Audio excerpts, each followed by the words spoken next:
Hello, good morning students. Welcome to the Shikshan Maharishi Dr. D.Y. Patel College of Computer and Business Studies.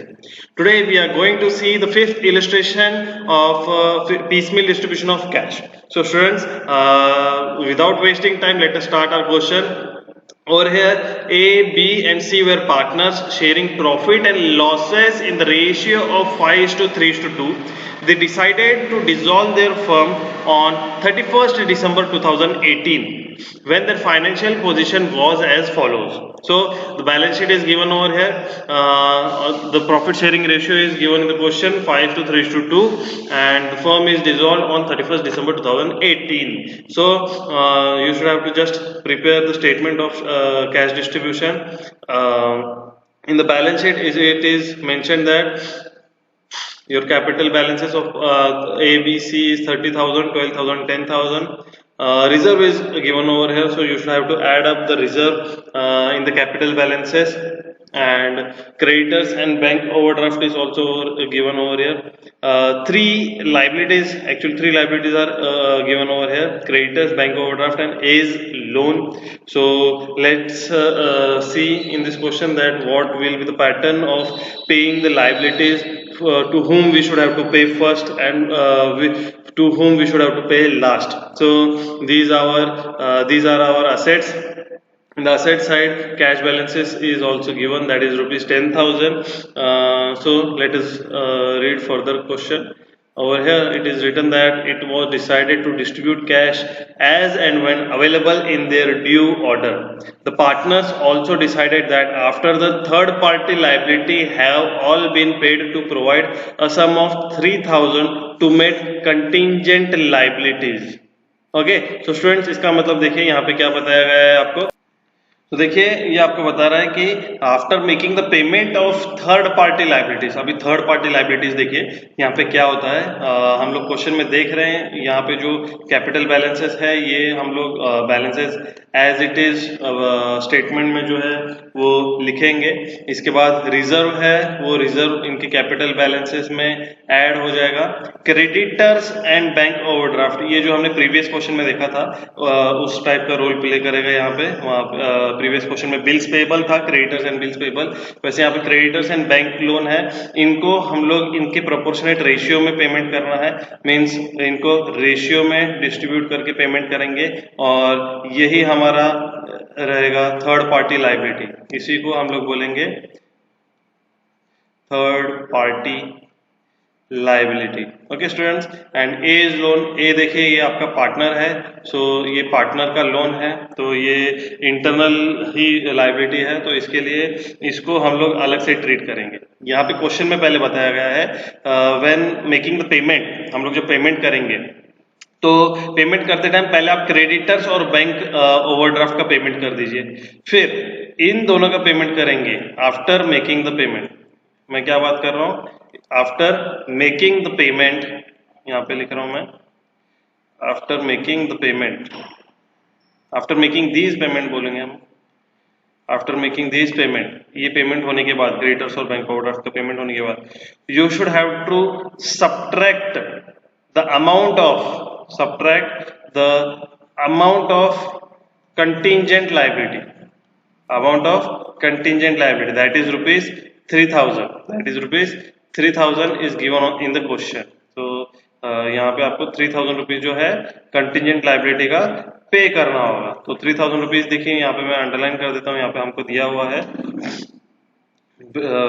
Some of rupees 3,000 to meet the contingent liabilities. यहाँ पे clear cut बोला है, the partners also decided that after the third party liabilities have all been paid to provide sum of rupees 3,000 to meet contingent liabilities। तो 3,000 rupees का payment होगा। After making the payment of contingent liability, आपको जो partners का जो loan है, as loan, इसका payment करना पड़ेगा। तो आप जब कंटिंजेंट लाइबिलिटी का पेमेंट करेंगे तो उसके बाद आपको जो पेमेंट करना पड़ेगा पार्टनर्स लोन, ठीक है। यू शुड हैव टू पे पार्टनर्स लोन। तो ये क्वेश्चन में आपको फ्लो समझ गया होगा। फर्स्ट ऑफ ऑल हम लोग क्या करेंगे, तीनों पार्टनर्स के कैपिटल एज इट इज लिख लेंगे।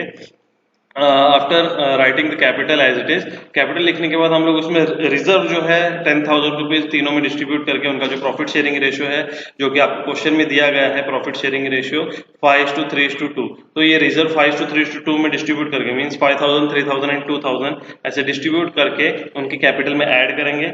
ऐड करने के बाद आप पहले उनके जो क्रेडिटर्स एंड बैंक ओवरड्राफ्ट को उनके रेशियोज में पेमेंट करेंगे। अभी उनका रेशियोज भी हम लोग यहाँ पे देख लेते हैं, आगे मैं वापस बताऊंगा नहीं, डायरेक्टली रेशियो यहाँ पे कंप्यूट करके बता दे रहा हूँ। यहाँ पे क्रेडिटर की अमाउंट देखिए, मैं क्रेडिटर की बात कर रहा हूँ, क्रेडिटर की अमाउंट यहाँ पे हमको 10,000 रुपीज दी गई है, और बैंक ओवरड्राफ्ट जो बोला है हमको यहाँ पे 2,500 रुपीज बोला है। तो you should have to cut cancel these 2 zeros। अभी यहाँ पे 100 है, यहाँ पे 25 है, अगर मैं इसको डिवाइड करूँ 25 से डिवाइड हो जाएगा 25 1s एंड 25 4s। तो आपका जो रेशियो रहेगा क्रेडिटर्स एंड बैंक ओवरड्राफ्ट का वो होगा 4:1। ठीक है, तो आपको जो भी अमाउंट रहेगा आपके पास, जो भी कैश अवेलेबल रहेगा, क्रेडिटर्स और बैंक ओवरड्राफ्ट को 4:1 रेशियो में आपको पेमेंट करना है। And after making the payment of third liability, third party liability, ठीक है, तो आफ्टर मेकिंग दिस पेमेंट हमको जो कंटिजेंट लाइबिलिटी है जिसका 3,000 रुपीज यहाँ पे एडजस्टमेंट में दिया गया है, तो 3,000 रुपीज का पेमेंट करना पड़ेगा। After making the payment of contingent liability, then you should have to pay partner's loan. And after clearing or making the payment of all the liabilities, you should have to pay the amount of surplus capital which will compute over here. Okay, so हम लोग अभी compute करेंगे यहाँ पे। तो देखिए यहाँ पे क्वेश्चन में आगे आपको देखा क्या क्या दिया गया है। These assets were realized as follows: on 10th January 2019 debtor realise हुआ है 10,000 में, 17 फरवरी को स्टॉक रियलाइज हुआ है, 23 मार्च स्टॉक रियलाइज हुआ है, अगेन 30 अप्रैल को यहाँ पे लैंड रियलाइज हुआ है 34,000। On 27 April 2019 contingent liability were actually settled for rupees 2,000 rupees, actually settled for rupees 2,000 rupees. Prepare statement showing piecemeal distribution of cash as per surplus capital method। यहाँ पे अभी ये एडजस्टमेंट हम लोग समझ लेंगे पहले। तो यहाँ पे देखिए 27 अप्रैल मींस ये 30 अप्रैल के टाइम पे आ रहा है, ठीक है, इसके नजदीक है। तो हम लोग जब ये वाला रियलाइजेशन का अमाउंट लेंगे 34,000 में हम लोग को करना क्या होगा, कंटिजेंट लाइबिलिटी जो पहले हमने 3,000 रुपीज चार्ज किया है, स्टार्टिंग में हमने 3,000 रुपीज क्या किया, माइनस किया, लेकिन बाद में हमको पता चला एक्चुअल जो कंटिजेंट लाइबिलिटी का एक्सपेंसेस है वो है 2,000 रुपीज। तो आपने तो ऊपर 3,000 रुपीज माइनस किया, लेकिन एक्चुअल में हमको 2,000 रुपीज माइनस करना था। तो आपका इन टोटल आपको जो है 1,000 रुपीज वापिस कैश में ऐड करना पड़ेगा। ये 1,000 रुपीज कैश में ऐड करेंगे, और ये 1,000 रुपीज कौन से कैश में ऐड करोगे आप लोग, जो आपका 30 अप्रैल को जो असेट रियलाइज हुआ है मींस रुपीज 34,000 में आपको 1,000 रुपीज ये ऐड करना पड़ेगा जो आपको यहाँ पे कंप्लीट हुआ है। ठीक है, सो स्टूडेंट्स पूरा यहाँ पे क्वेश्चन हमको पिक्चर क्लियर हो गया क्वेश्चन का। हमको यहाँ पे असेट्स दिए हैं, लाइबिलिटीज दिए हैं, ठीक है, लाइबिलिटीज में हम लोग को जो थर्ड पार्टी लाइबिलिटी है वो भी समझ गया है। थर्ड पार्टी लाइबिलिटी का पेमेंट जो रहेगा रेशियो पे होगा उनके जो भी प्रोपोर्शनेट रेशियो, जैसे 10,000 एंड 2,500 हमने यहाँ पे रेशियो कंप्यूट किया जो कि है 4:1, तो क्रेडिटर बैंक ओवरड्राफ्ट को 4:1 में पेमेंट होगा। उसके बाद एज लोन जो है वो पेमेंट होगा, एज लोन के बाद पेमेंट होने के बाद we should have to make the payment of surplus capital. Okay, so now let us prepare a statement showing surplus capital। तो surplus capital का एक statement ड्राफ्ट करेंगे अभी हम लोग, और उसके बाद हम लोग statement showing distribution of cash prepare करेंगे। So students, I will draw a statement showing distribution of cash। मैं यहाँ पे ये चीज रफ कर देता हूँ, आई होप आपको ये सब क्लियर हो गया होगा। तो statement showing distribution of cash के लिए आपको जो कॉलम रहेगा मैं यहाँ पे ड्रॉ कर रहा हूँ। तो देखिए हमने यहाँ पे स्टेटमेंट जो है सरप्लस कैपिटल के वो ड्रॉ कर लिया है। 3 पार्टनर हैं आपके, पार्टनर ए, बी एंड सी, जिनका जो प्रॉफिट शेयरिंग रेशियो है 5:3:2 है। मैं यहाँ पे लिख लेता हूँ 5 ए का है, बी का 3 है एंड सी का 2 है, 5:3:2। सो सबसे पहले हम लोग यहाँ पे कैपिटल बैलेंसेस लिख लेंगे। तो I will write over here capital balances जो कि आपका है 30,000 रुपीज, बी का 12,000 रुपीज एंड सी का जो है 10,000 रुपीज आपको दिया गया है यहाँ पे। तो उसमें आप लोग अभी रिजर्व्स ऐड करेंगे, तो मैं यहाँ पे लिख दूंगा ऐड रिजर्व्स तो रिजर्व्स की जो अमाउंट है वो आप लोग डिस्ट्रीब्यूट करेंगे 5:3:2 में, जो कि आपका अमाउंट है 10,000। तो जैसे कि मैंने आपको बताया था 10,000 जो है तीनों पार्टनर्स में डिस्ट्रीब्यूशन होगा, ठीक है। मैं आपको कैलकुलेशन एक बार करके बताता हूँ। रेशियो में डिस्ट्रीब्यूशन ये मैं आपको प्रीवियस लेक्चर में बता चुका हूँ कि किस टाइप में करना है। यहाँ पे जैसे 5:3:2 आपको रेशियो दिया गया है, तो आपको यहाँ पे 5 प्लस, देखिए यहाँ पे रेशियो में ऐड करना है 5 + 3 + 2, इट मीन्स आपको 10 टोटल आता है। तो डिनोमिनेटर आपका 10 रहेगा। तो इधर मैं अगर ए की रेशियो की बात करूँ तो मेरा रेशियो रहेगा 5/10। बी के रेशियो की बात करूँ तो मेरा बी का जो रेशियो रहेगा, शेयर रहेगा 3/10। एंड सी का जो शेयर रहेगा उसकी अगर बात करेंगे हम लोग, तो सी का जो शेयर रहेगा उसका शेयर रहेगा 2/10। तो अभी हम लोग अगर डिस्ट्रीब्यूशन करेंगे 10,000 रुपीज़ को, तो यहाँ पे 10,000 रुपीज़ हमको तीनों में मल्टीप्लाई करना है, और मल्टीप्लाई करने के बाद आपको उनका शेयर का जो अमाउंट है वो यहाँ पे मिल जाएगा, ठीक है। सो मैं 10,000 रुपीज़ तीनों पार्टनर्स के रेशियो से मल्टीप्लाई कर रहा हूँ। तो आफ्टर मेकिंग मल्टीप्लिकेशन देखिए यहाँ पे 0 0 कैंसिल हो जाएगा, तो यहाँ पे आ जाएगा 5,000 रुपीज़। यहाँ पे 0 कैंसिल होने से आपको मिल जाएगा 3,000 रुपीज़। एंड यहाँ पे 0 कैंसिल हो गया तो आपको आ जाएगा 2,000 रुपीज़। तो ये कैलकुलेशन जो है ये आपको आना चाहिए, रेशियो में डिस्ट्रीब्यूट करना आपको परफेक्टली आना चाहिए। ये मैं आपको चीज़ बार बार बताऊंगा नहीं, इसके आगे जो भी कैलकुलेशन रहेगा वो मैं आपके डायरेक्टली अमाउंट लिखने वाला हूँ। तो जो अमाउंट डिस्ट्रीब्यूट किया गया है वो आप क्रॉस चेक कर लेना, और कुछ डाउट क्वेरी रहता है तो आप कमेंट सेक्शन में वहाँ पे लिख सकते हैं, ठीक है। सो ये आपको समझ गया है ये। तो मैं यहाँ पे जो अमाउंट है 5,000 3,200 2,000 5,000 3,000 एंड 2,000 वो यहाँ पे ऐड कर देता हूँ। उनका जो कैपिटल बैलेंसेस है, तो कैपिटल बैलेंस में वो चीज़ ऐड करने से आपको टोटल जो बैलेंस है यहाँ पे मिल जाएगा, ठीक है स्टूडेंट्स। तो यहाँ पे देखिए यहाँ पे हम लोग ऐड करेंगे 5,000 rupees, 3,000 rupees and 2,000 rupees. After making addition, हमको एडिशन करने के बाद जो यहाँ पे बैलेंस आएगा वो बैलेंस है यहाँ पे 35,000, 15,000 एंड 12,000। सो ये जो बैलेंस है इसको हम लोग बोलेंगे एडजस्टेड कैपिटल। इसको हम लोग बोलेंगे क्या? Adjusted capital. कल के प्रॉब्लम में हमने देखा था यहाँ पे प्रॉफिट एंड लॉस का डेबिट और क्रेडिट बैलेंस था जो कि हमने ऐड और लेस किया था। तो ऐसे ही आपको जनरल रिजर्व भी ऐड करना होता है। प्रॉफिट एंड लॉस का कुछ बैलेंस दिया होता है, डेबिट और क्रेडिट बैलेंस, वो भी आपको ऐड और लेस करना पड़ता है। फिर बाद में जो बैलेंस आता है उसका लोग एडजस्टेड कैपिटल करके बोलोगे। सो नाउ अभी जो आपका एडजस्टेड कैपिटल आ गया है, हम लोग यहाँ पे तीनों पार्टनर्स का जो है प्रॉफिट शेयरिंग रेशियो लिख लेंगे। सेम स्टेप्स हम लोग करने वाले हैं। प्रॉफिट शेयरिंग रेशियो जो कि हमको क्वेश्चन में दिया है, मैंने ऊपर भी लिखा है 5:3:2 उनका जो रेशियो है। अभी उनका जो एडजस्टेड कैपिटल है उसमें से प्रॉफिट शेयरिंग रेशियो को डिवाइड करेंगे। 35,000 डिवाइडेड बाय 5 से करेंगे तो हमको आ जाएगा 7,000 रुपीज़। 15,000 को 3 से डिवाइड करेंगे तो यहाँ पे मिलेगा आपको 5,000 रुपीज़। एंड यहाँ पे आपको मिल जाएगा 6,000 रुपीज़। तो इन बैलेंसेस में ये जो अभी बैलेंसेस आए हैं आपके 7,000 5,000 6,000, इसको आप लोग बोलोगे यूनिट वैल्यूज।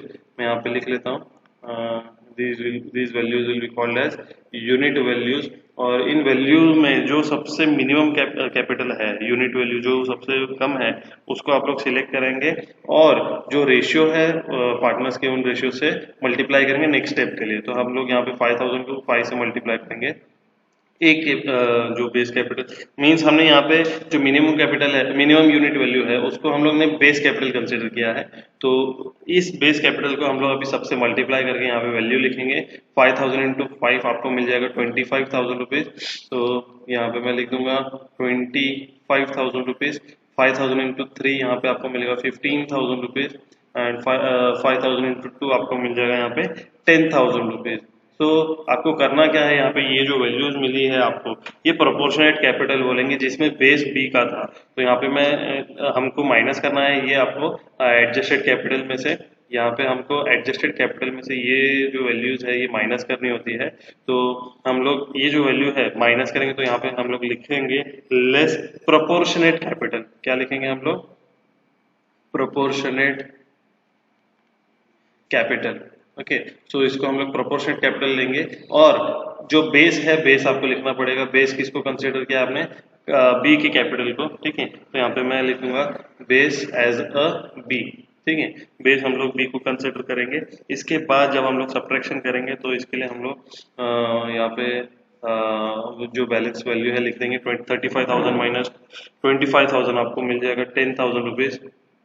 15,000 माइनस 15,000 यहाँ नील हो जाएगा, एंड 12,000 माइनस 10,000 जो है आपको मिल जाएगा 2,000 रुपीज। और इसी को हम लोग बोलेंगे सरप्लस कैपिटल, और इसी को हम लोग बोलेंगे क्या? ये आपका क्या आ गया? Surplus capital. लेकिन सरप्लस कैपिटल अगर एक पार्टनर का आता तो हम लोग डायरेक्टली पेमेंट कर देते, लेकिन सरप्लस कैपिटल यहाँ पे दो पार्टनर के हैं, तो दो पार्टनर हैं यहाँ पे, मीन्स 10,000 एंड 2,000, तो मीन्स टोटल सरप्लस कैपिटल 12,000 का है। लेकिन आप 12,000 सरप्लस कैपिटल पहले किसको पेमेंट करोगे, वो आपको कंप्यूटेशन बहुत जरूरी है स्टूडेंट। तो इसी के लिए हम लोग जो अभी ऊपर जो स्टेप किया है वो पूरा का पूरा स्टेप हम लोग सेम रिपीट करेंगे। पहले हम लोग सरप्लस कैपिटल अगर दो पार्टनर का है तो हमको एब्सोल्यूट सरप्लस कैपिटल भी कैलकुलेट करना पड़ेगा। मीन्स हमको प्रायोरिटी किसको देनी है, कौन किसको कितना अमाउंट पेमेंट करना है वो कैलकुलेट करना है। तो इसी के लिए again we will repeat the steps that we have performed earlier. हमने जो अभी जस्ट थोड़ी देर पहले जो स्टेप किया है वो यहाँ पे वापस रिपीट करना है। प्रॉफिट शेयरिंग जो रेशियो है पार्टनर का हम लोग वापस यहाँ पे लिखेंगे। प्रॉफिट शेयरिंग रेशियो जो कि है यहाँ पे 5 और यहाँ पे 2, तो 5:2 हमने लिखा, और इनके जो रेशियो से आप डिवाइड कर दीजिए तो आपको यहाँ पे आ जाएगा 2,000 एंड 1,000 रुपीज। तो यहाँ पे मैं लिख दूंगा 1,000, और ये जो वैल्यू है ये आपकी यूनिट वैल्यूज है स्टूडेंट, ठीक है। तो इन यूनिट वैल्यूज में जो आपका सबसे मिनिमम जो यूनिट है उसको सिलेक्ट करेंगे आप, और कंसर्न पार्टनर के रेशियो से आप लोग मल्टीप्लाई करेंगे। तो इसको हम लोग नेक्स्ट स्टेप में माइनस करना है, तो यहाँ पे लिख दूंगा less proportionate capital, less proportionate capital. और इसमें बेस जो है पार्टनर सी का है तो मैं यहाँ पे लिख दूंगा बेस एज अ सी, ठीक है। तो आप यहाँ पे मल्टीप्लाई करके अमाउंट लिखेंगे तो आपको यहाँ पे आ जाएगा 5,000 रुपीज, और यहाँ पे आ जाएगा 2,000 रुपीज। और जब आप सब्ट्रैक्ट करेंगे तो आफ्टर मेकिंग सब्ट्रैक्शन आपका जो अमाउंट यहाँ पे आएगा वो होगा 5,000 रुपीज ऑफ ए, एंड सी का 2,000 माइनस 2,000 नील हो जाएगा। मीन्स आपने क्या किया है यहाँ पे, जो सरप्लस कैपिटल में से ये प्रोपोर्शनेट कैपिटल को सब्ट्रैक्ट कर दिया, ठीक है। तो यहाँ पे आ गया 5,000 और सी का हो गया नील। तो 5,000 जो आया है इसी को हम लोग बोलेंगे एब्सोल्यूट सरप्लस कैपिटल। इसी को हम लोग बोलेंगे क्या? एब्सोल्यूट सरप्लस कैपिटल, ठीक है। तो इसी तरह आपका जो स्टेटमेंट है यहाँ पे पूरी तरह खत्म हो गया है। यहाँ पे हम लोग स्टेटमेंट क्लोज कर देंगे स्टूडेंट्स। और जो भी आपको मतलब यहाँ पे सरप्लस कैपिटल मिला है ये आप लोग लायबिलिटीज की पेमेंट के बाद आप इसका जो यूज करेंगे। लेकिन सरप्लस कैपिटल में देखिए हमको जो टोटल सरप्लस कैपिटल था और जो एब्सोल्यूट सरप्लस कैपिटल है उसका बाइफर्केशन कैसे होता है मैं हर क्वेश्चन में बताते आ रहा हूँ। आपको जो है सरप्लस कैपिटल की जो वैल्यू है वो है 10,000 प्लस 2,000 मीन्स 12,000 रुपीज आपको मिला है। आप ऊपर देख सकते हैं 10,000 ए के लिए, एंड बी का जो है 2,000, सी का जो है 2,000 रुपीज है, ठीक है। 10,000 एंड 2,000 तो ये 12,000 आपको मिला। नाउ अमंग दिस 12,000 आपको जो है ए पार्टनर को 5,000 रुपीज पेमेंट करना है, ठीक है। ये सरप्लस कैपिटल किस किस का है? सरप्लस कैपिटल आपको ए एंड सी पार्टनर का दिया गया है। तो एब्सोल्यूट में सबसे पहले ए को पेमेंट चला जाएगा कितने का? 5,000 रुपीज का। एंड रिमेनिंग जो अमाउंट है, रिमेनिंग 12,000 की जो अमाउंट है वो ए एंड सी को, मींस टोटल कितनी अमाउंट बच गई आपकी? 12,000 में से 5,000 आप अगर पेमेंट करते हैं तो आपको टोटल 7,000 रुपीज 7,000 रुपीज का यहाँ पे पेमेंट करना पड़ेगा। किसको? ए एंड सी को। कौन से रेशियो में? उनका जो प्रॉफिट शेयरिंग रेशियो है मीन्स 5:2 में उनको पेमेंट करना होगा 7,000 का, ठीक है। तो फर्स्ट ऑफ ऑल हमने यहाँ पे देखा कि हमको जो थर्ड पार्टी लाइबिलिटी है उसका पेमेंट करना है। देन कंटिजेंट लाइबिलिटी जो हमको यहाँ पे 3,000 रुपीज दी है उसका पेमेंट करेंगे। लाइबिलिटीज का पेमेंट करने के बाद पार्टनर्स जो ए लोन है उसका पेमेंट करेंगे, एज लोन। ए लोन के बाद after clearing all liabilities we will make the payment of absolute surplus capital of partner A, that is rupees 5,000 rupees, and the balance surplus capital will be paid to A and C in the ratio of 5:2, that is rupees 7,000 will be distributed in 5:2 ratio. तो आपका surplus capital statement यहाँ पे ready हो गया है। अभी हम लोग नेक्स्ट स्टेटमेंट ड्रॉ करेंगे, statement showing distribution of cash. ठीक है, और statement showing distribution of cash जो रहेगा वो as per surplus capital method ही रहेगा। तो यहाँ पे हम लोग, मैं यहाँ पे ड्रॉ कर देता हूँ पूरा का पूरा स्टेटमेंट। तो ओके स्टूडेंट्स, हमने यहाँ पे स्टेटमेंट जो है ड्रॉ कर लिया है।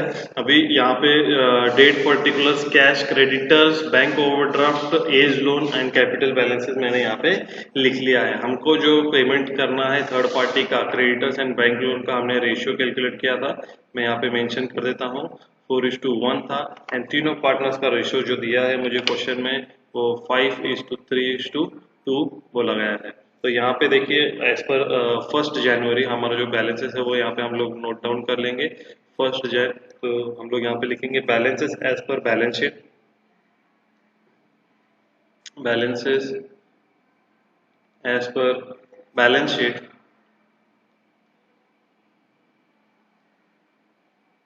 तो कैश बैलेंस आपको क्वेश्चन में दिया गया है 10,000 रुपीज। क्रेडिटर्स जो है आपको क्वेश्चन में बोला है 10,000 रुपीज। बैंक ओवरड्राफ्ट जो है 2,500 रुपीज बोला है। एंड एज लोन जो है वो 6,500 रुपीज बोला है।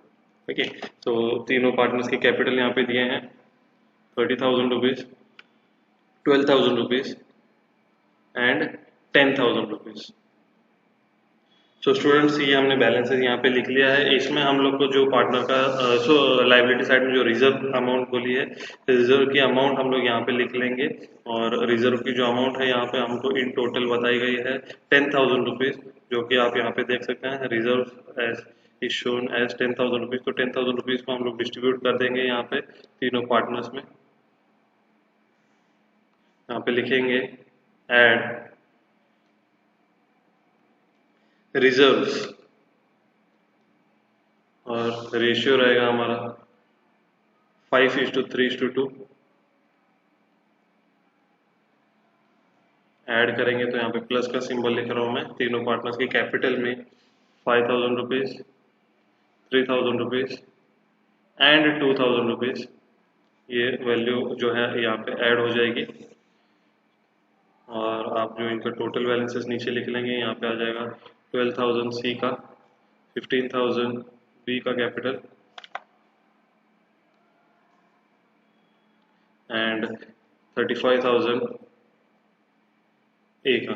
ठीक है, यहाँ पे आ जाएगा आपका 6,500 as it is, no change. 2,500, 10,000 rupees creditors, और कैश जो है आपका बैलेंस है 10,000। आपका जो ये जो अभी बैलेंस आया है इसका हम लोग लेंगे बैलेंसेस ड्यू, बैलेंसेस ड्यू। ठीक है, तो इसी तरह हमने बैलेंसेस यहाँ पे लिख लिए हैं। हमको अभी पेमेंट करना है क्रेडिटर्स और बैंक ओवरड्राफ्ट को 10,000 रुपीज का। आप देखिए यहाँ पे टोटल पेमेंट है 10,000 और 2,500 मीन्स 12,500 का पेमेंट है।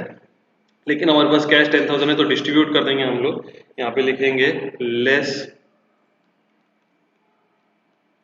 Paid to creditors and bank overdraft in the ratio of, ratio यहाँ पे लिख लेंगे हम लोग 4:1। ठीक है, इस रेशियो में पेमेंट होगा, पूरा का पूरा 10,000 का पेमेंट हो जाएगा। और रेशियो में अगर आप डिस्ट्रीब्यूट करेंगे तो मैंने डिस्ट्रीब्यूशन बताया है आपको, 8,000 क्रेडिटर्स का आ जाएगा और 2,000 रुपीज जो है बैंक ओवरड्राफ्ट का आ जाएगा। यहाँ पे देखिए एक बार कैलकुलेशन लास्ट टाइम बता दे रहा हूँ मैं, यहाँ पे क्रेडिटर्स एंड बैंक ओवरड्राफ्ट का कैलकुलेशन कर रहे हैं हम लोग। रेशियो जो है 4:1 का है, इन दोनों का टोटल जो होता है 5 होता है। तो यहाँ पे क्रेडिटर का जो शेयर रहेगा 4/5 रहेगा और बैंक ओवरड्राफ्ट का रहेगा 1/5। हम लोग को 10,000 को इससे मल्टीप्लाई करना है। ठीक है, तो 10,000 में यहाँ पे मल्टीप्लाई करूंगा, 5 5 2 10, अगेन यहाँ पे 5 5 2 10। यहाँ पे आप देख सकते हैं 4 2 8,000 रुपीज ये आ गया क्रेडिटर्स एंड 2000 रुपीज़ ये आ गया बैंक ओवरड्राफ्ट। तो यही कैलकुलेशन हमने यहाँ पे किया है स्टूडेंट्स। तो ये आपको केयरफुली कैलकुलेशन करना है। यही कैलकुलेशन पे आपको अमाउंट जो है डिस्ट्रीब्यूट होता है। ठीक है, तो यहाँ तक आपको समझ गया। हम लोग अभी जो अमाउंट बैलेंस है वो यहाँ पे नीचे लिख लेंगे। कैश हमारा यहाँ पे नील हो चुका है। यहाँ पे आपका आ जाएगा 10,000 माइनस 8,000 2,000 रुपीज़। कैलकुलेटर आपको अलाउड है स्टूडेंट्स, तो आप जो है कैलकुलेशन के टाइम कैलकुलेटर का यूज़ कीजिए। अगर आपका कैलकुलेशन ऐसे ही फास्ट है लेकिन फिर भी आप कैलकुलेटर यूज़ कीजिए। अकाउंट्स में जो फिगर होती है वो 4 फिगर 5 फिगर्स आ सकती है, तो आपको कैलकुलेशन में वहाँ पे मिस्टेक नहीं होना चाहिए। कैलकुलेटर का अप्रोप्रिएट यूज़ कीजिए। ठीक है, तो यहाँ पे आपका ये जो बैलेंसेस आ गया है यहाँ पे हम लोग लिखेंगे बैलेंसेस ड्यू। ओके, तो बैलेंसेस ये ड्यू हो गया। अभी कैश खत्म हो गया हमारी। Now we will realise the cash जो हमको क्वेश्चन में दिया गया है। ठीक है, तो क्वेश्चन में जो कैश एसेट रियलाइज हुआ है यहाँ पे देखिए 10 जनवरी को डेटर्स रियलाइज हुआ है जिसकी अमाउंट है 10,000 रुपीज़। तो हम लोग 10,000 रुपीज़ यहाँ पे रियलाइजेशन के लिए लिख लेंगे। ठीक है, तो रियलाइजेशन क्या हुआ है एक्चुअली यहाँ पे दिया गया है, तो हम लोग को वो पूरा लिखना है। डेटर्स रियलाइज हुआ है तो हम लोग लिख लेंगे डेटर्स रियलाइज। ठीक है, जो जो भी एसेट रियलाइज हुआ है तो यहाँ पे जो डेट है यहाँ पे लिख लेना है। 10th जनवरी को रियलाइज हुआ है तो आप 10 जनवरी लिखिए, और डेटर्स रियलाइज हुआ है तो we will write realisation of debtors. ठीक है, रियलाइजेशन ऑफ डेटर्स। तो कितना अमाउंट रियलाइज हुआ है 10,000 रुपीज़। हमारे पास कैश वापस 10,000 आ चुका है। इसमें से हम लोग जो बचा हुआ क्रेडिटर्स और बैंक ओवरड्राफ्ट का पेमेंट है वो कर देंगे। देखिए आप टोटल इन टोटल 2,000 एंड 4,500 है। ठीक है, सो सॉरी हमने यहाँ पे क्या कर दिया, एक मिस्टेक कर दी, जो कि हमको यहाँ पे सब्ट्रैक्ट करना था, हमने यहाँ पे ऐड कर दिया है।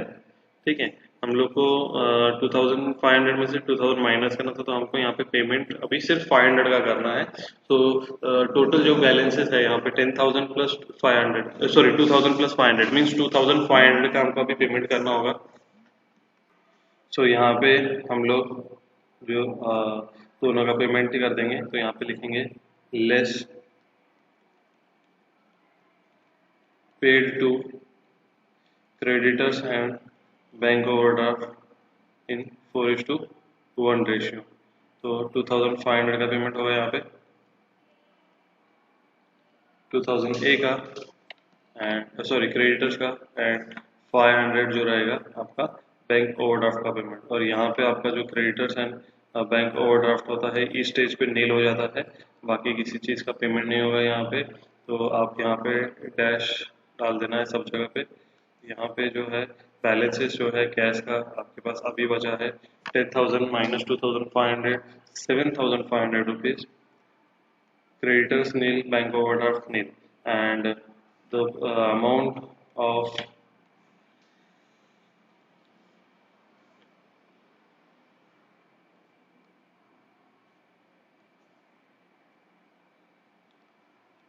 of A's loan is rupees 6,500। तो वो यहाँ पे नीचे लिख लेंगे 6,500, 35,000, 15,000 एंड 12,000 रुपीज़। तो स्टूडेंट्स यहाँ पे लिख लिया है, ये बैलेंसेस है, तो यहाँ पे आप लिख लीजिए बैलेंसेस ड्यू।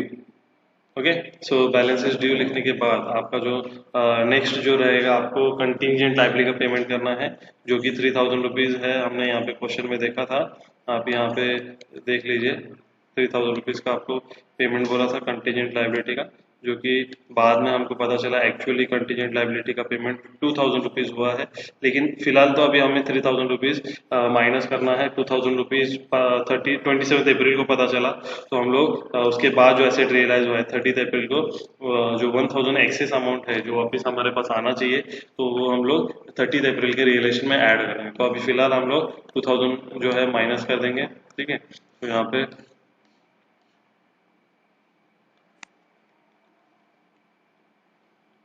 3,000 माइनस करेंगे, लेस कंटिंजेंट लायबिलिटी पेड।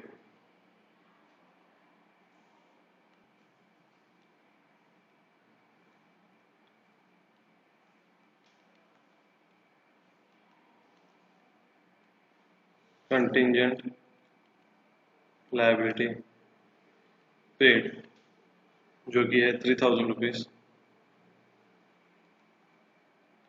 यहाँ पे आप कैश में ही डायरेक्टली पेमेंट कर देंगे इसका, तो आपका जो कैश बैलेंस है यहाँ पे अभी बच जाएगा 4500 रुपीज़।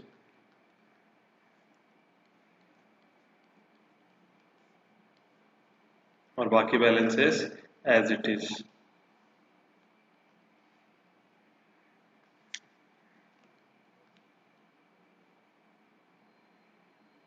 तो यहाँ पे आप लिख लीजिए बैलेंसेस ड्यू,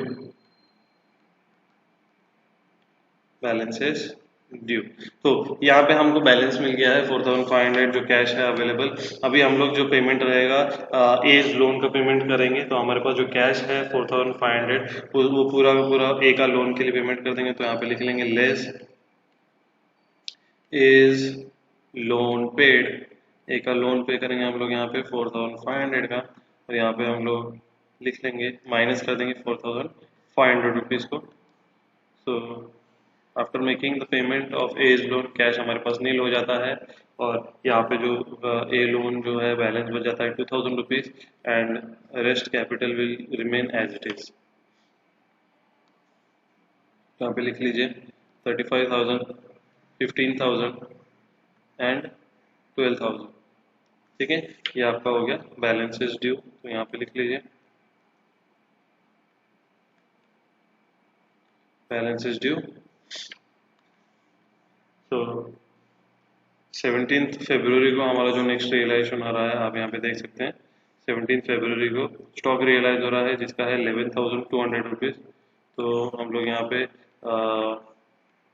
लिख लेंगे नेक्स्ट रियलाइजेशन जो है 17 फरवरी को, तो डेट लिखेंगे 17 फेब, और यहाँ पे लिखेंगे रियलाइजेशन ऑफ स्टॉक जो कि है 11,200 रुपीज़। और इसमें से जो है सबसे पहले हम लोग एज लोन का पेमेंट कर देंगे। तो यहाँ पे लिखेंगे लेस एज लोन पेड, और जो अमाउंट है ए लोन का वो है 2000 रुपीज़। तो 2000 रुपीज़ का पेमेंट यहाँ पे करेंगे।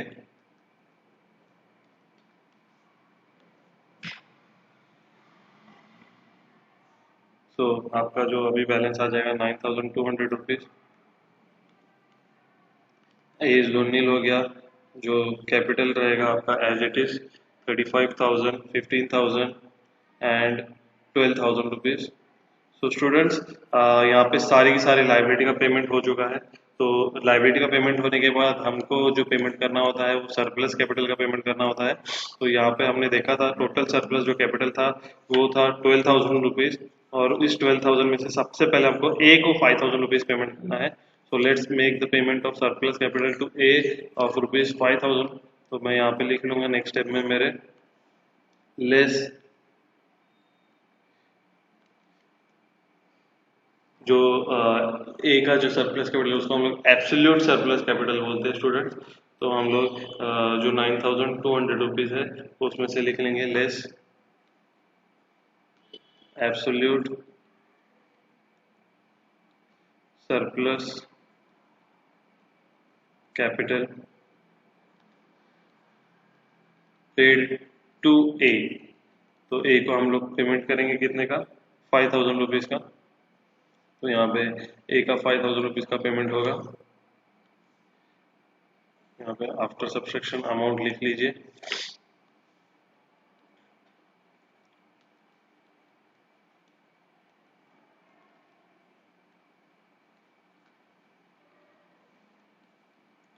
तो कैश जो है हमारे पास यहाँ पे 9,200 में से 5,000 माइनस होगा, तो आपको मिलेगा यहाँ पे 4,200 रुपीज़। एंड जो कैपिटल था ए का 30,000 आ जाएगा, 15,000 बी एंड 12,000 सी। तो इसी तरह कैपिटल बैलेंसेस भी हमने लिख लिया है, तीनों पार्टनर्स का बैलेंसेस भी आ गया है हमारे पास। अभी 4,200 जो कैश है आप देख सकते हैं यहाँ पे एब्सोल्यूट सरप्लस कैपिटल का पेमेंट हो चुका है। हमको जो पेमेंट करना है अभी पार्टनर ए एंड सी को 5:2 रेशियो में 7,000 का डिस्ट्रीब्यूशन होना चाहिए। तो अभी हमारे पास कैश जो अवेलेबल है वो है 4200 रुपीज़। तो पहले हम लोग 4200 रुपीज़ का पेमेंट कर देंगे। हमको जो पेमेंट करना है ध्यान से देखिए, हमने लिखा है यहाँ पे 7000 का पेमेंट करना है, ठीक है। तो मैं यहाँ पे 7000 में से अभी पेमेंट कर रहा हूँ 4200 रुपीज़ का। तो आपके पास जो बैलेंस बचेगा यहाँ पे वो होगा 2800, जो कि हमको नेक्स्ट जो कैश रियलाइज होगा उस टाइम पे पेमेंट करना होगा। तो यहाँ पे अभी पहले 4200 का पेमेंट कर देंगे। यहाँ पे लिखूंगा less surplus capital paid to A and C, ठीक है, इन द रेशियो ऑफ, आपने देखा था वहाँ पे दोनों पार्टनर्स का जो रेशियो में डिस्ट्रीब्यूट होगा जो है 5:2। सो इन द रेशियो ऑफ 5:2। सो 4200 का 5:2 में आप पेमेंट करेंगे तो आपको जो है अमाउंट डिस्ट्रीब्यूशन में आपको यहाँ पे मिल जाएगा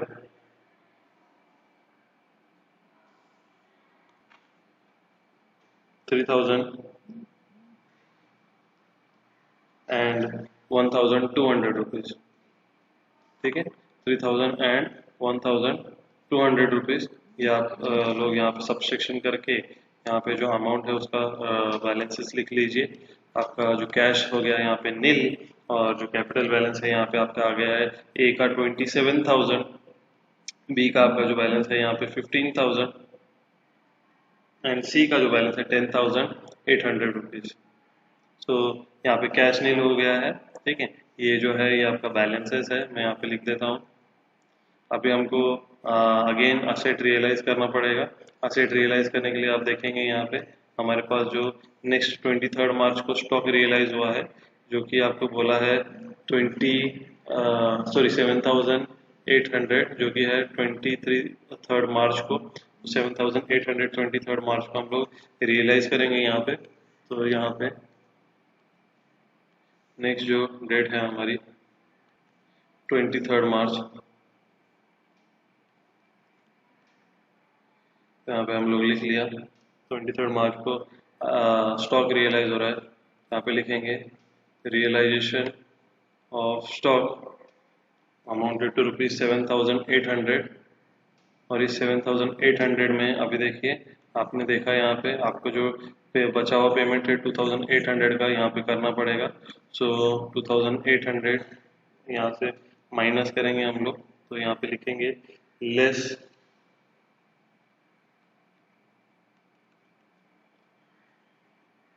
surplus capital paid to A and C in the ratio of 5:2। तो यहाँ पे 2,800 का पेमेंट हो जाएगा सरप्लस कैपिटल का। तो यहाँ पे 2,000 A का आ जाएगा, 800 C का आ जाएगा, ओके। यहाँ पे आप कैश बैलेंस लिख लेंगे 5,000 रुपीज़ एंड यहाँ पे आ जाएगा आपका 27,000 में से 2,000 गया तो 25,000 आ जाएगा आपका।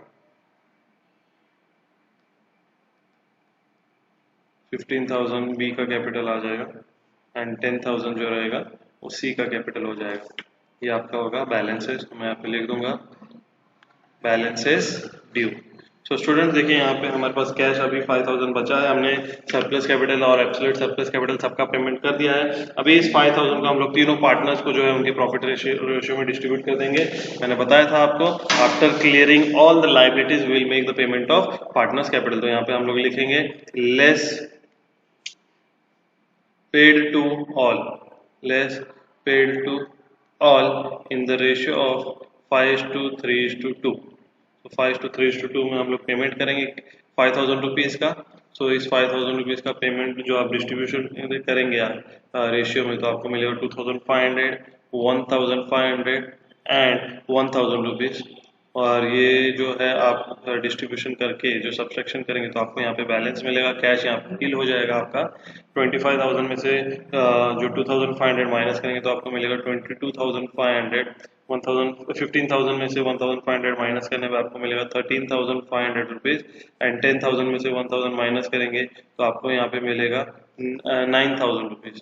तो यहाँ पे हम लोग लिख लेंगे 9,000 रुपीज़। और ये जो है ये आपका बैलेंसेस है जिसमें कैपिटल आपका खत्म हो चुका है, सॉरी कैश बैलेंस आपका खत्म हो चुका है। हम लोग नेक्स्ट रियलाइजेशन देखेंगे क्वेश्चन में कितना दिया है। Next realisation and last realisation है वो जिसमें एक एडजस्टमेंट भी था जो 30 अप्रैल को था। लैंड रियलाइज हुआ है 34,000। ठीक है, सो यहाँ पे हम लोग और एक एडजस्टमेंट था जिसमें हमको पता चला एक्चुअली 2,000 इनकर्ड हुआ था कंटिजेंट लाइबिलिटी, तो 1,000 रुपीज़ भी 34,000 में ऐड हो जाएगा। तो हम लोग यहाँ पे नेक्स्ट यहाँ पे लिख लेंगे जो असेट रियलाइज हो रहा है 30 अप्रैल को, 30 अप्रैल रियलाइजेशन ऑफ लैंड, लैंड का जो एसेट रियलाइज हो रहा है कितना है 34,000। अभी इसमें हम लोग को ऐड करना है फर्स्ट ऑफ ऑल जो अनयूटिलाइज्ड कंटिजेंट लायबिलिटी है, तो यहाँ पे लिख लेंगे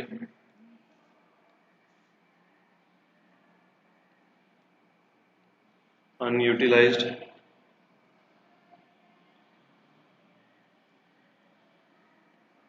कंटिजेंट लायबिलिटीज जो कि है 1,000 रुपीज़। मीन्स आपका जो एक्चुअल 3,000 था उसमें आपको पता चला बाद में कि 2,000 रुपीज़ एक्चुअल है, तो हमने यहाँ पे 1,000 रुपीज़ को ऐड कर दिया और आपका जो बैलेंस रहेगा कैश बैलेंस आप यहाँ पे लिख लेंगे जो कि रहेगा 35,000। एंड आपका जो रिमेनिंग बैलेंसेस है वो आप यहाँ पे नोट डाउन कर लेंगे 22,500, 13,500, 9,000 रुपीज़। ठीक है, तो ये आपका रिमेनिंग बैलेंस है, हमने यहाँ पे लिख लिया। अभी हम लोग को 35,000 को सब पूरे पार्टनर को पेमेंट करेंगे, तो हम लोग यहाँ पे लिखेंगे तो ये हमारा बैलेंस है, तो यहाँ पे लिखेंगे बैलेंसेस ड्यू और ये 35,000 का सब तीनों पार्टनर्स को पेमेंट कर देंगे। यहाँ पे लिखेंगे less paid to all in the ratio of 5:3:2। ठीक है, 35,000 का पेमेंट होगा और ये 5:3:2 में डिस्ट्रीब्यूट करने के बाद हमको मिलेगा 17,500, 10,500, 7,000 रुपीज़। आप डिस्ट्रीब्यूशन कर लेना है। ठीक है, मैंने आपको डिस्ट्रीब्यूशन कैसे करना है वो आपको सिखाया हुआ है ऑलरेडी। तो ये जो डिस्ट्रीब्यूशन करेंगे ये डिस्ट्रीब्यूशन करते ही हमारा कैश बैलेंस और जो एसेट रियलाइज हुआ है रियलाइजेशन भी खत्म हो चुका है, तो हम लोग यहाँ पे इसीलिए अकाउंट क्या करेंगे कर देंगे क्लोज। तो आपका इसी तरह यहाँ पे प्रॉब्लम भी सॉल्व हो जाएगा, खत्म हो जाएगा और जो बैलेंसेस बच जाएगा पेमेंट का बैलेंस जो बचेगा वो आपका जो होगा लॉस कहलाएगा। तो यहाँ पे हम लोग लिख लेंगे therefore these are your realization loss। तो देखिए यहाँ पे कैश खत्म हो चुका है और कैश खत्म होने के बाद आपका जो कैपिटल है यहाँ पे 5,000 ए का बचा है पेमेंट का, 3,000 बी का बचा है एंड सी का जो है 2,000 रुपीज़ बचा है। तो इसी तरह जो आपका अकाउंट है वो यहाँ पे हो जाता है क्लोज। तो आपने यहाँ पे देखा कि हमने यहाँ पे जो स्टेटमेंट ड्रॉ किया है वो स्टेटमेंट है statement showing distribution of cash as per surplus capital. तो स्टूडेंट्स आप लोग भी ये स्टेटमेंट घर पे बनाइए, समझ लीजिए। यहाँ पे सिर्फ इतना ये क्वेश्चन में न्यू था कि आपको कंटीजेंट लाइबिलिटी का पेमेंट यहाँ पे करना था। कंटीजेंट लाइबिलिटी आपको यहाँ पे 3,000 रुपीज़ जो है यहाँ पे दिया गया था, लेकिन हमने 3,000 रुपीज़ स्टार्टिंग में माइनस किया, लेकिन एक्चुअल में पता चला 2,000 रुपीज़ है, तो हमने 1,000 रुपीज़ लास्ट रियलाइजेशन में ऐड कर दिया। मीन्स हमारे पास कैश 34,000 जो आना था उसके बदले हमने कैश 35,000 का डिस्ट्रीब्यूशन किया। ठीक है, बाकी यहाँ पे कुछ नया नहीं है। रिजर्व्स को हमने पार्टनर्स कैपिटल में ऐड करके एडजस्टेड कैपिटल बनाया और क्रेडिटर्स एंड बैंक ओवरड्राफ्ट को उनके रेशियो प्रोपोर्शनेट रेशियो में डिस्ट्रीब्यूट किया। उसके बाद एज लोन का पेमेंट हुआ। आपको जो है डिस्ट्रीब्यूशन यहाँ पे सरप्लस कैपिटल का भी पता चल गया होगा। सरप्लस कैपिटल जो है यहाँ पे आप देख सकते हैं, सरप्लस कैपिटल जो आपको बोला है 10,000 प्लस 2,000, मीन्स यहाँ पे 10,000 प्लस 2,000 मैंने किया 12,000 रुपीज़ आपका टोटल सरप्लस कैपिटल आया, जिसमें से सबसे पहले प्रायोरिटी बेसिस पे हमको पेमेंट करना था ए पार्टनर को 5,000 रुपीज़। तो यहाँ पे हमने ए को 5,000 रुपीज़ का पेमेंट किया एंड रिमेनिंग जो 7,000 है वो ए एंड सी को पेमेंट होगा। क्यों? क्योंकि यहाँ पे सरप्लस कैपिटल ए एंड सी का है, तो ए एंड सी को 5:2 में उसके प्रॉफिट शेयरिंग रेशियो में डिस्ट्रीब्यूशन होगा। तो यहाँ पे हमने पेमेंट किया और जो सरप्लस कैपिटल के पेमेंट है हमने यहाँ पे स्टेटमेंट में भी किया। तो आपके पास यहाँ पे पूरा का पूरा स्टेटमेंट है, आपको यहाँ पे समझ ही आएगा। स्टेटमेंट से डिस्ट्रीब्यूशन ऑफ कैश कैसे ड्रॉ करेंगे हम लोग। एंड ये पूरा पूरा स्टेटमेंट आप लोग भी घर पे एक बार प्रैक्टिस कीजिए, एक बार नहीं 2-3 बार क्वेश्चन सॉल्व कीजिए। टोटल 15 मार्क्स का क्वेश्चन है ये आपका। बहुत ही सिंपल है, लॉजिक यूज करना है और प्रॉब्लम को सॉल्व करते जाना है। ठीक है students, so I hope I made myself clear over here. So I am stopping over here. If you like these videos, then subscribe to the channel, click on the bell icon, and if you have any doubt, then you can mention the doubts in the comment section. Okay, so thank you, tata, bye bye.